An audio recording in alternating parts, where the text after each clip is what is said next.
right, Soji, man. I know this morning you listened to the new Silk Sonic song, Leave the Door Open. Just want to get your first impressions slash a quick review from you on what you thought. Yeah, bro.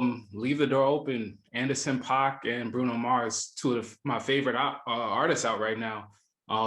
Just doing another wonderful song.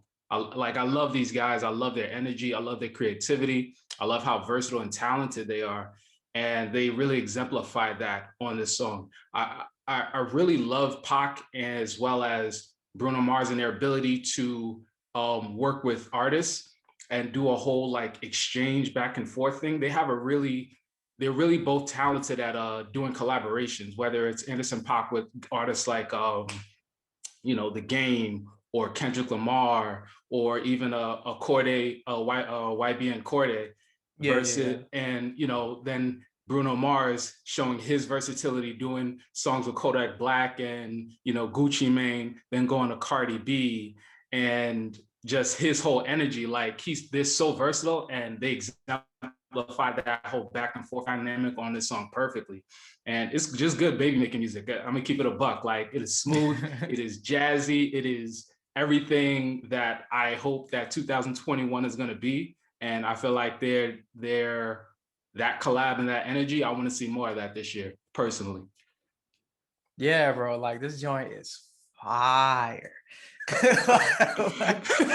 like it's unreasonably good. Like when it turns on and like you just hear like it sounds like so warm, like how so many of the older songs from like the 60s and 70s sounded really just warm.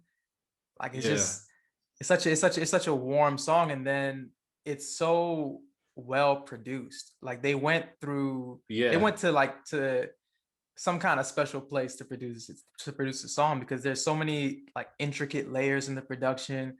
um Anderson .Paak's drumming is Yeah. crazy. Like I obviously we know he's like a great drummer. I think he's one of the best talents overall musically in music right now. But like his drumming on the song is like it's crazy. And then also his he has one of the most like swagger filled voices Yes. in music. Like the way that Yeah. he says certain things, and just the tone of his voice, like it just oozes with like this level of confidence, you know. And he's Yes. talking about Yeah. the fillets. like, Yeah. Like he him got that showing up in a that robe. raspiness. He has that Yeah. raspiness. But it's a raspiness that enhances his singing talent and doesn't Right. distract or take away from it. And it always fascinates me, people who have odd sounding voices, but they still sound very good melodically. And they're able to still have a nice kind of pitch and just can deliver notes and really soulful sounds. Just that combination. Once I saw like, oh, Pac and Bruno Mars are doing a song together, I know this is gonna be fire, and it didn't Yeah, disappoint. no. And did you hear the intro, the Silk Sonic intro track? Yeah, they got Bootsy Collins on there. So yeah, it's dope. Woo, woo! I thought that was the song for a second. I was like, Jesus, and then. Like I need to hear like a 3-minute version of that intro. Like that's what I really want to Yeah. hear. So I hope they got an album coming, because They do, yeah, that they're a group now. So it's gonna be a yeah, Silk oh Sonic is the group. So it's gonna be a dope collaboration, man. Like it's so good to hear music like this, man. It just makes me like want to like grab my lady and hold her and like smell her neck or something, you know? Like like, I get the it's so good. And then like obviously, like I mean, Bruno is his voice is he has one of the strongest voices in music as well. So him, like he was just yeah. gliding, like he was Mm, gliding all over it. Like it's just, and then like songs don't really have bridges like that anymore. So like their right. bridge at the end and the way that they layered their vocals together, and it's just Yeah, it's beautiful, man. I'm really really excited for the album. I was telling my lady that I hope it's like a Run the Jewels type situation, you know, Silk Sonic 1, Silk Sonic Yeah. 2, Silk Sonic 3. Because I'm gonna check for it. I hope it comes out every summer. I'll be checking. I'll be checking for some Silk Sonic music. But it was dope. A great Yes, track, bro. man. Definitely a great track, but also a track that has seen some type of controversy lately. And you were telling me about that. What did you hear as far as the controversy for this song and this collaboration? Uh, yeah, it's not just the song. As far as the controversy, it's a controversy connected to, you know, one of the bigger artists on the song, which is Bruno Mars. And it comes from many places. It comes from the internet, and it comes from Twitter, where reason, logic, and happiness go to die. But it it was it was it was they were basically making accusations that Bruno Mars is a cultural appropriator. And Mm, it's a it's an interesting argument because there's so much nuance to it. There's a writer who said in 2018, her name is I don't want to mispronounce it, but it's Saren Sensei. Excuse me if I butchered that, but mm. she said, quote, Bruno Mars is 100% a cultural appropriator. He is not black at all, and he plays up his racial ambiguity to cross genres. And I thought that was a interesting take, because the definition of cultural appropriation is the act of taking or using things from a culture that is not your own, especially without showing that you understand or respect this culture. Bruno also had a interview recently on the Breakfast Club where he was asked by Charlemagne about this, and he said, and I quote, "The only reason why I'm here is because of James Brown, is because of Prince, Michael Jackson. That's the only reason why I'm here. This music comes from love. If you can't hear that, then I don't know what to tell you." And Sensei, the writer, goes on to say in the 2018 article, what Bruno Mars does is he takes pre-existing work and he just completely word for word recreates it, extrapolates it. He does not change it. He does not improve upon it. He does not make it better. He's a karaoke singer. He's a wedding singer. He's the person you hire to do Michael Jackson and Prince covers. Yet Bruno Mars has an Album of the Year Grammy, and Prince never won an Album of the Year Grammy. So, I mean, that's a lot of heat right there. Woo. But to interject my personal opinion in there, after all Yeah, of these quotes, I just wanted to say that I think that Prince's lack of Grammys in terms of the Album of the Year Grammy, I think is far more indicative of the time than it is of his or Bruno's talent or their race, respectively. Because, you know, obviously right. Prince's peak was in the 80s and the early 90s. And I think it kind of goes without saying that he's one of the most talented musicians ever. He plays 20 plus instruments with incredible proficiency. If you look at any of his albums, most of them will say that they're written, produced, composed, you know, I guess performed by Prince as well. Like he's a tour de force. So if he's not being acknowledged at that level, then it's not indicative of his talent. It's more indicative of an institution like the Grammys that's not properly recognizing the talent of Black artists. And they haven't been doing that until very recently, especially with them adding new categories. And So just to interject right there as well, you're talking about the 80s, which was a decade that was owned by Michael Jackson. And so those two kind of going head to head in certain categories, it like it that's really stark competition. yeah, but Um, also like but with also, yeah. no, go ahead. Sorry. No, yeah, that's I just want to interject that point. Like, have a little kind of perspective of who the competition is at the time, along with all those along with the lack of um appreciation that a lot of the institutions that give out those awards had for African American artists. But yeah, please Right. continue your point. Yeah, yeah. And I think it also speaks to there only being so many spots. Like it's almost like the female rapper phenomenon, where like it, for whatever reason, they love to pit I shouldn't say female, women rappers against each other. Like it with the notion that there can only be like one of them. Like there can only be a Cardi B, there can only be a Nicki Minaj. They can't both be popular at the same time. So it's like Yeah. it's that level of hypocrisy when there's plenty of other types of artists, of other races, of other genres, where there's room enough for everybody. And I thought there was a Right. stat that was very pertinent, and it says that only 10 Black artists since the Grammys conception in 1957 have won Album of the Year, which Mm, is, I think, 60 plus years of only 10 artists winning Album of the Year. And I think just on its face, that statistic seems like there's nothing wrong because of the ratio of Black people to white people in this country and us being a minority.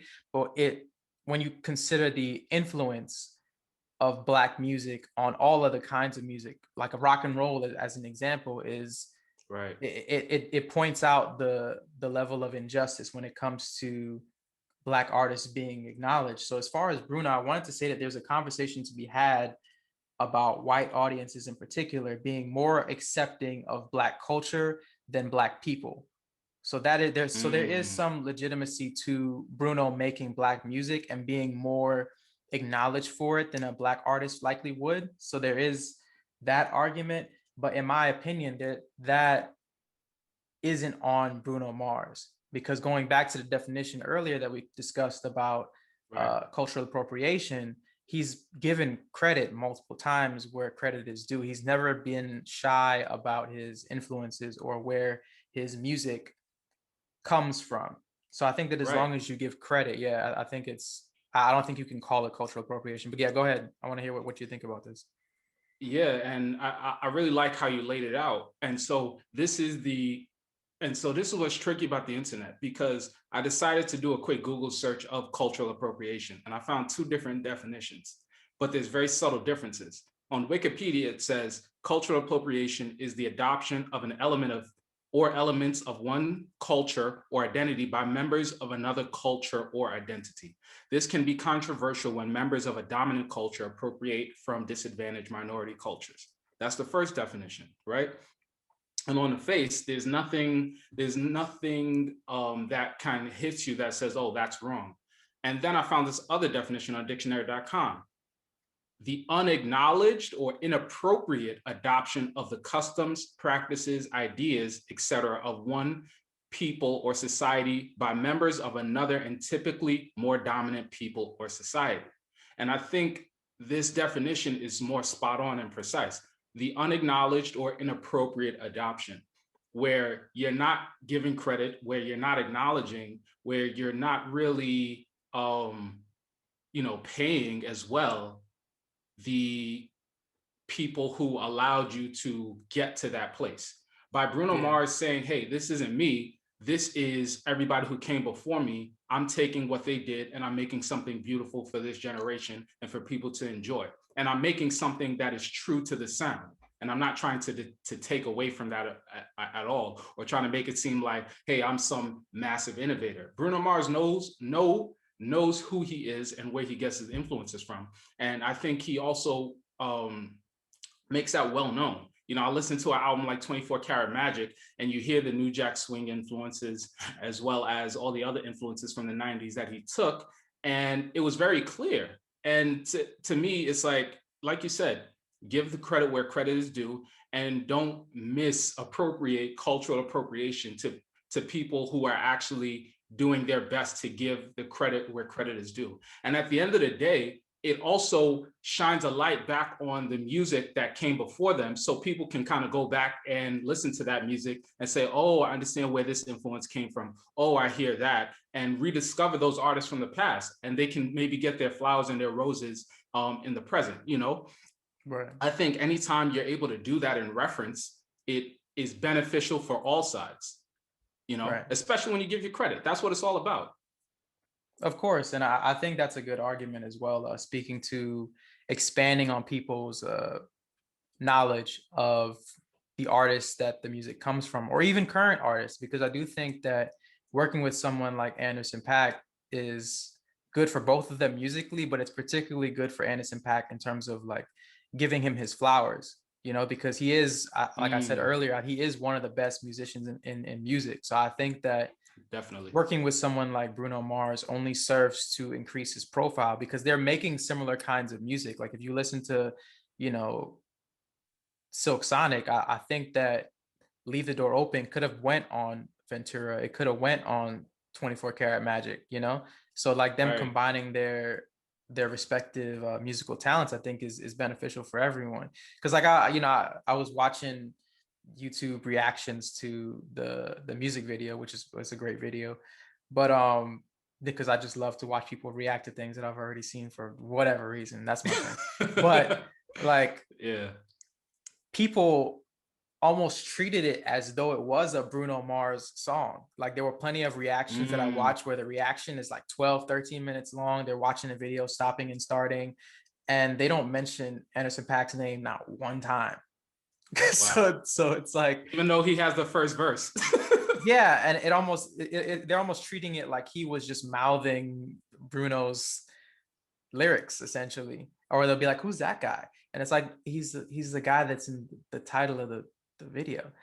But like I said, that's part of, I think that's part of where the angst comes from, because there is Yeah. someone like Anderson Paak who is uh I think that you can see that Bruno is like the quote unquote better singer, but I think that you can see that Anderson is like equally, if not more talented musician. So I think it's frustrating for a lot of people to see someone like Right. Bruno maybe being a larger force in the music industry as opposed to um, Anderson Paak, who is growing, has a huge following and has a lot of influence, but isn't quite on the level of casual knowledge of a Bruno Mars. So I think there is some frustration Right. with people not people seeing a black artist and being like, oh well, why can't he be there? You know? Right. And I totally get that frustration. Um, but at the end of the day, this rising tide elevates all ships. So, Right. you Yeah, know, that's a good quote. Yeah. you know, you know, Bruno being the juggernaut that he is on the Billboard charts, collaborating with someone like Anderson Paak only goes further to elevate both of their musics, both of their albums, and brings more attention to everything that Anderson Paak has been doing over the last decade. Like this man has dropped excellent project after project, has hit after hit. You know, I remember hearing Come Down on one of the finals commercial breaks a couple years ago. And I was like, yeah, man, Anderson Paak is doing it big right now. Like his Yeah. song is featured on the NBA on TNT, which is a national platform. So, you know, all of this notoriety, he's getting his roses and he's getting the attention that he deserves now. So I'm just excited. Ultimately, I think it's good for music, and hey, a little controversy is good for the numbers as well, because people are going to be like, Right. hey, what's that all about? So Yeah. Yeah. Last thing I also wanted to touch on was I think that we also have to give these artists room to grow and evolve, because I think mm, if you look at Bruno Mars's career, especially at the beginning, the inception, like he was making pop music. He was making music that was a little like if you want to say that soul is wet, his music was pretty dry. I think that he came from an era where, especially like the early 2010s, we can point at a lot of artists where in order to make their careers, they had to make kinds of music where it wasn't necessarily like what fed their souls. It was what fed their families, right, you know? So in order to get to the right. place that he was, That's he a good had to call. make certain kinds of music. And I think that people saw what he was making before, the kind of pop music that he was making before, and they looked at something like a 24 Karat Magic and they thought that he was capitalizing on a trend, when in reality, like maybe it was more so that he was making the music that was closer to him because he had the opportunity to do so, because he had a fan base, you know, as opposed to if he Right, would have came out of the gates with that, he might not have had the success that he had, you know, now. He was able to right. build that casual audience that likes, you know, music that's, you know, a little more surface level. There's nothing wrong with it, but it's music that you don't like. You don't necessarily have to look too deep into, or it's not hard to make. It's really like Yeah, it's really like a A plus B equals C type equation. But yeah. you know, I think that now he's closer to making the kind of music that he wants to make, and I think that some people are confusing that with him appropriating a culture rather than him just making the music that is closer to his actual sound.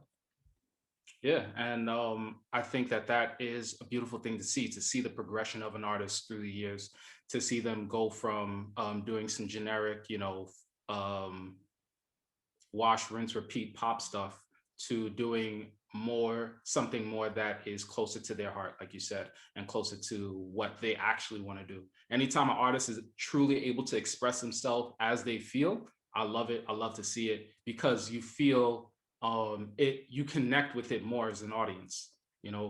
I like Bruno Mars's old stuff, but can nobody tell me nothing about 24 Karat Magic not being one of the best albums I've heard that year, and one of my Mhm. favorite albums of all time. Just start to finish, banger after banger. You can tell he bled his heart and soul into it.